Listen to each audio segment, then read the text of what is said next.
Assalamualaikum warahmatullahi wabarakatuh.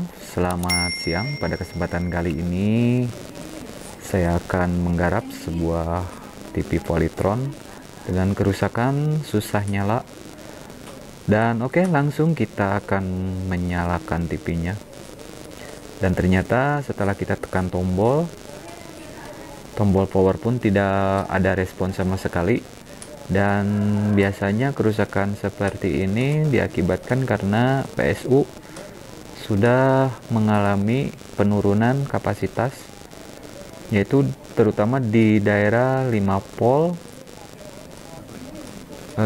Voltasenya biasanya menurun di bawah 5 volt, makanya ini LED-nya melotot ya, tidak kedip-kedip. Oke, kita lanjut untuk membuka casingnya.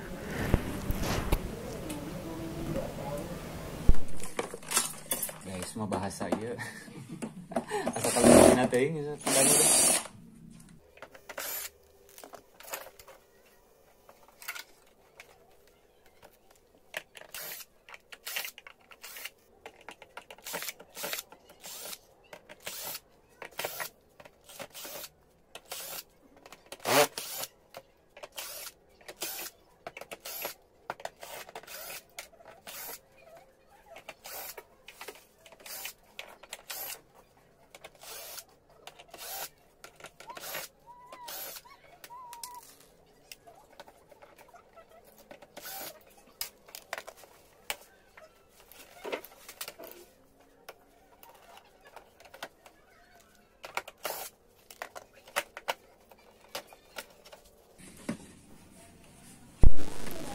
Nah, setelah kita buka casingnya, kita buka dulu soket-soketnya terlebih dahulu supaya memudahkan untuk pengecekan selanjutnya.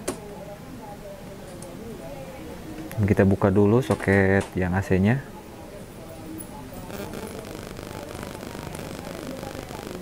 Nah, ini seperti ini PSU-nya untuk Polytron 32D700 ya. Ini memakai speaker power, dan untuk selanjutnya saya akan langsung tertuju ke PSU-nya untuk mengecek tegangan-tegangan yang mengakibatkan TV ini drop ya. Nah, job kali ini saya di daerah Mangahang ya, daerah Mangahang. Dan seperti ini penampakan dari PSU Polytron ini. Dan kita mencabut dulu soket untuk ke backlightnya. Dan berhubung saya sendiri tadi tidak ada yang mengesut ya, alias mensyutingnya, jadi saya sendiri. Dan kita akan langsung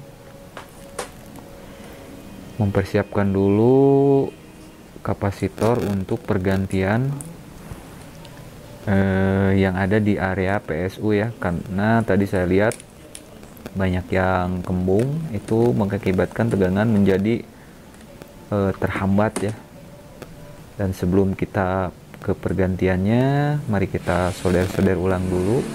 Mohon maaf, ini gambarnya tidak kelihatan karena tadi berhubung saya sendirian, jadi agak susah. Kita solder dulu yang kelihatannya udah mulai kendor ya di bagian regulatornya.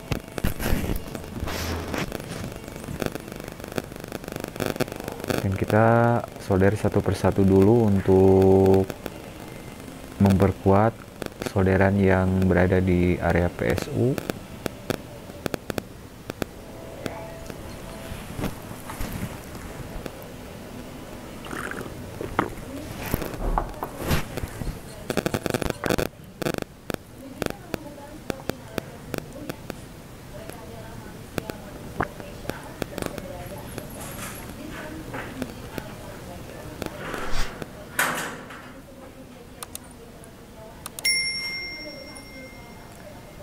Nah, untuk para sahabat Azhara Elektronik,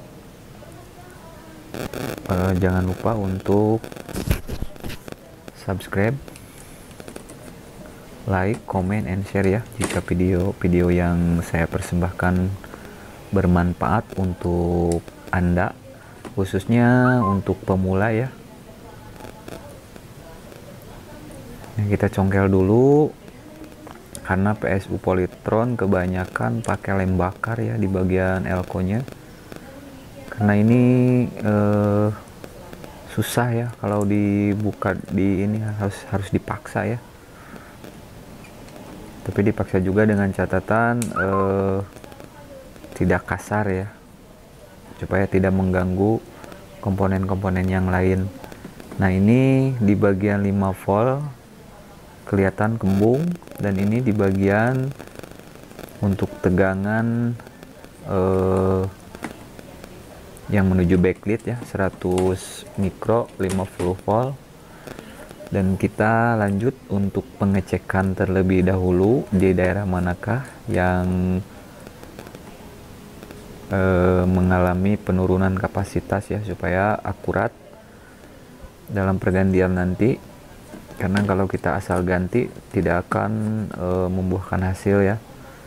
Siapa tahu yang rusaknya bukan yang itu ya, karena kita harus jeli di sini untuk memperbaiki kerusakan-kerusakan TV, yang terutama dalam pengukuran harus sesuai ya, mana yang harus diganti dan mana yang tidak, karena ini akan mengakibatkan kalau salah pergantian TV bisa mengalami matot ya, alias tegangan drop. Dan ini saya akan ganti di bagian backlit, nilainya 100 mikro 50 volt, dan kita ganti dengan nilai yang sama, karena kalau elko ini mengalami penurunan kapasitas, ini bisa juga mengakibatkan TV lama untuk setar ya.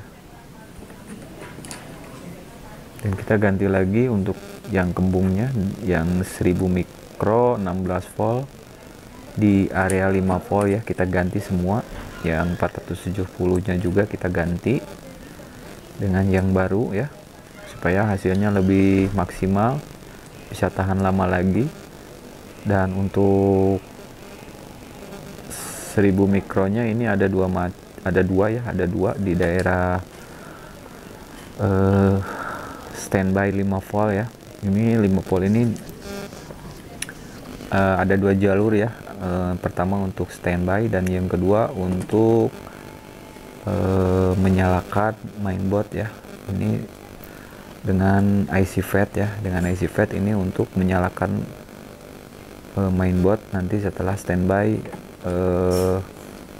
dinyalakan dan posisi tegangan menjadi on, 12 volt pun ditahan oleh IC FET. Kemudian nanti akan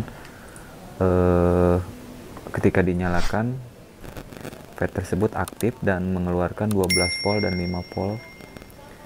Dan untuk pergantian elko, gunakan dengan elko yang berkualitas ya, jangan elko murahan, karena kalau pakai elko murahan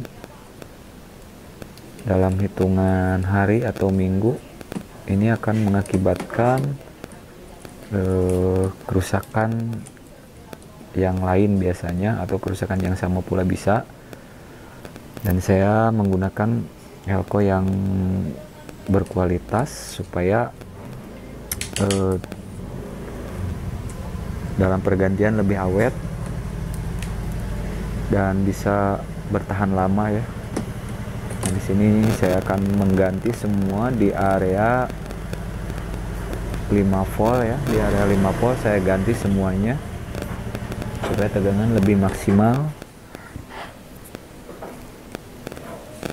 dan bisa tahan lama alias awet ya. Oke, kita ganti dengan yang 470 16 volt. Kita ganti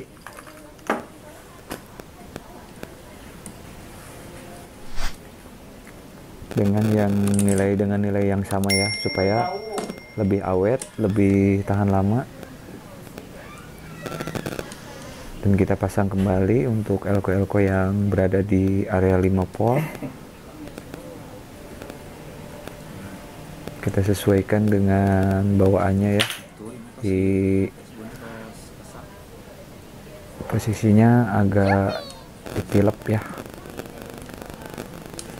biar nanti tidak mengganggu dalam pemasangan nanti ke casingnya, tidak terlalu tinggi. Kita solder ulang dulu supaya lebih kuat. Oke sahabat Ajara yang belum like, belum subscribe, silahkan di subscribe dulu.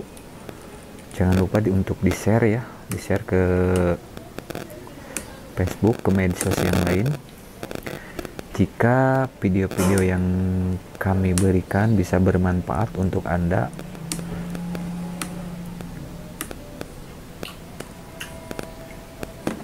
dan untuk selanjutnya kita akan mengganti area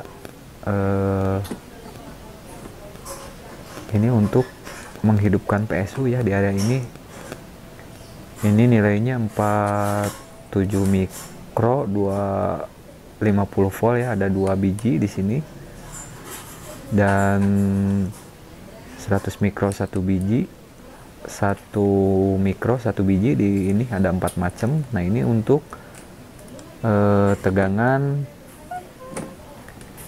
posisi PS on, nanti loncatnya ke sini ya, ke daerah area ini. Dan di sini saya akan ganti juga supaya nanti tidak menimbulkan masalah yang lain ya, karena saya sering menangani Polytron ini, saya selalu mengganti daerah sini, karena untuk daerah ini biasanya untuk mengonkan PSU ya, karena daerah sini biasanya dari mainboard ada PS on. Nah ini lompatnya ke sini.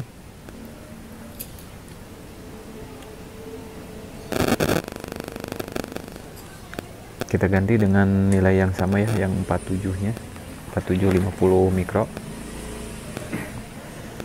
karena saya sudah mempersiapkan elko-elko yang dibutuhkan untuk PSU ini.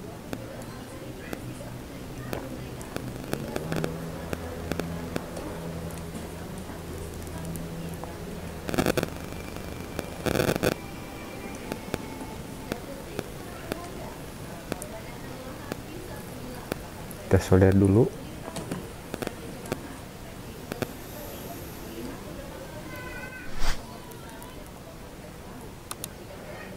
Kita buka satu persatu untuk elko area standby-nya.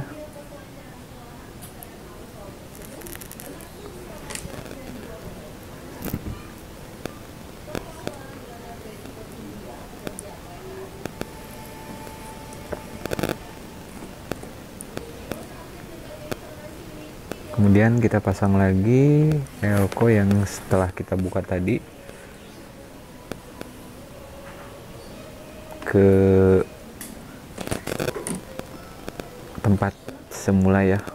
Jangan sampai terbalik memasang elko-elko ini, karena akan mengakibatkan TV malah lebih standby ya kalau posisinya terbalik. Kadang Polytron ini julukannya si canggih ya, kadang penyakitnya itu sepele, tapi setelah kita perbaiki malah lebih memakan waktu lama ya biasanya. Nah kali ini mudah-mudahan saya dalam pergantian kapasitor-kapasitor yang ada di PSU ini berhasil ya.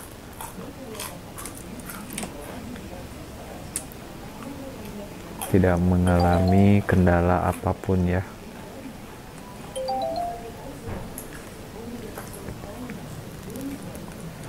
Karena dalam pergantian ini biasanya kalau salah memasang akan mengakibatkan TV menjadi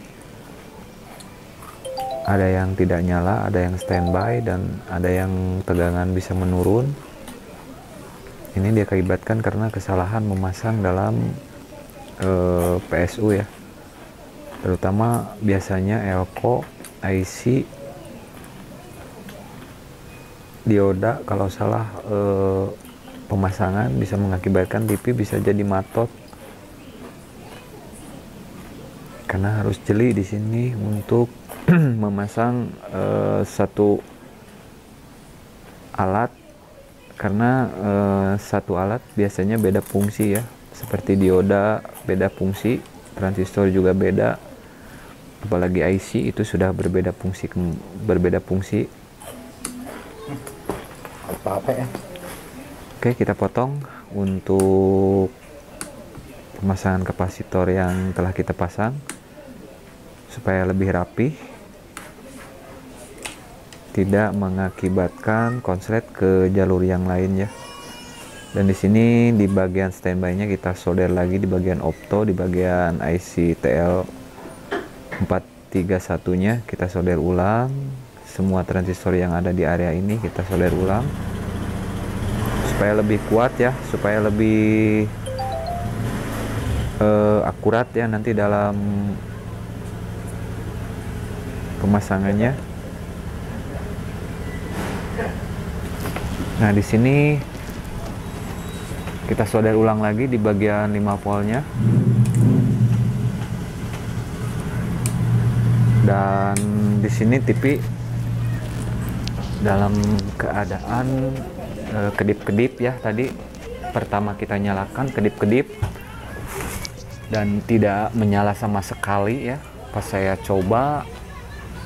Dan tadi kata yang punya TV-nya kalau mau nyala ini pertama ada sejam ya, ada sejam, kemudian lama-kelamaan menjadi setengah hari, kadang 1 hari. Nah, di sini saya memperbaikinya karena call job ya, panggilan dari konsumen yang tadi nge-WA ya. Mudah-mudahan ini perbaikannya bisa berhasil ya. Kita akan coba colokan AC-nya dan kita akan mengukur, selanjutnya mengukur tegangan-tegangan setelah kita tadi ganti kapasitor yang mengalami kerusakan ya, mengalami kembung. Dan sini sudah saya persiapkan ampometer digital yang pernah saya dulu di unboxing, dan ini adalah apo yang saya pakai. Ternyata alhamdulillah aponya berjalan normal, enak untuk digunakan. Nah, kita colokkan. Nah, ini untuk standby-nya udah keluar ya sobat, udah keluar 5 volt. Kita cek 12 voltnya tidak keluar karena belum on. Kita cek di pin yang lainnya pun. Nah, ini untuk standby udah keluar ya 4,9 volt. Ini menandakan TV udah mau menyala ya, udah mau menyala karena pin standby-nya udah keluar 5 volt. Oke, kita lihat ya. Nah, ini udah kelihatan kedip-kedip ya kawan. Nah, ini udah kedip-kedip, berarti menandakan TV sudah normal ya, sudah normal, sudah bisa dinyalakan ya, dinyalakan langsung tanpa harus menunggu beberapa jam, beberapa hari. Dan kita cek ini TV udah menyala ya, udah dinyalakan. Nah, ini 12 voltnya udah keluar lewat IC FET yang ini, dan 5 voltnya kita cek. Nah, ini udah keluar ya, karena ini posisi dalam keadaan nyala ya, dalam keadaan nyala. Dalam keadaan standby dia tidak akan mengeluarkan tegangan 5 volt sama 12 volt ya, dia terhambat sama IC FET. Nanti kalau dia dinyalakan baru dia bisa on ya. Ini FET ini, IC FET ini berfungsi sebagai relay ya, sebagai relay untuk meng-on-kan tegangan. Oke, kita lanjut. pemasangan ke tempat semula ya untuk PSU nya. Nanti kita akan coba untuk menyalakan kembali TV-nya dan kita pasang ke tempat semula. Kita rapihkan dulu. Oke, sekali lagi buat sahabat Azhara Elektronik yang baru saja menonton, silahkan untuk di subscribe, di like, komen, and share ya. Jangan lupa juga tekan tanda loncengnya ya, supaya mendapat notifikasi pemberitahuan dari kami apabila ada video-video terbaru yang kami berikan ya. Mudah-mudahan channel kami ini berkembang, bisa bermanfaat untuk pemula. Nah, ini yang tadi kita ganti sebanyak ini ya kawan. Ini adalah yang kita ganti tadi, dan dicek di bagian FET, di bagian IC driver juga masih normal ya, masih bagus. Dan yang lainnya pun tidak ada kendala untuk kerusakan kali ini. Oke, kita lanjut untuk memasang casing TV tersebut, dan kita akan lanjut untuk menyalakannya. Apakah TV sudah menyala atau belum? Oke, TV sudah dalam keadaan menyala. Sekian dan terima kasih. Assalamualaikum warahmatullahi wabarakatuh.